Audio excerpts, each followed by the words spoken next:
మండలం వంగపల్లిలో వరుస చోరీలకు పాల్పడుతున్న దొంగను పోలీసులు అరెస్ట్ చేశారు. ప్రశాంత్ అనే వ్యక్తి వరుస చోరీలకు పాల్పడుతున్నాడు.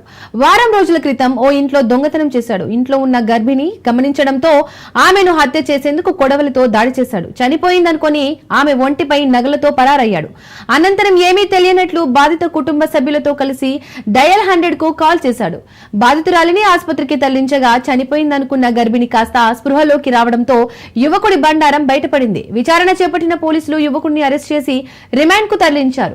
ఆన్లైన్ గేమ్లకు అలవాటు పడి నష్టపోయాడు. అప్పులను తీర్చేందుకు దొంగతనాలను పాల్పడుతున్నాడు. వంగపల్లి గ్రామంలో అందరితో కలివిడిగా ఉంటూనే వారిళ్లలో చోరీలకు పాల్పడడం మొదలుపెట్టాడు.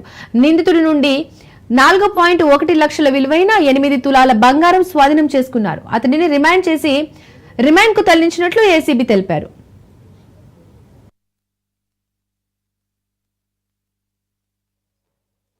తారీఖు నాడు అంటే ఎగ్జాక్ట్ గా వారం రోజుల క్రితం మన కమలాపూర్ మండలంలోని వంగపల్లి గ్రామంలో ఎస్సీ కాలనీలో ఒక 2 ఇళ్లలో తాళమేసిన ఇళ్లలో దొంగతనం జరిగింది.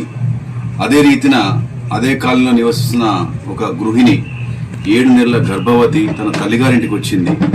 ఆ ఇంటికి వచ్చిన అమ్మాయిని ఒంటరిగా ఉన్న చూసేసి అదే అదనుగా భావించి చిలువేరు ప్రశాంత్ అనే అదే ఊరికి సంబంధించిన వ్యక్తి ఆ అమ్మాయిని అత్యంత పాశవికంగా దాడి చేసేసి ఆమె మెడలో ఉన్న 3 తులాల పుస్తెల తాడును దొంగిలించుకెళ్లాడు. అదే రీతిన అదే రోజు ఇంకొక 2 ఇళ్లలో తాళాలేసిన వీళ్ళు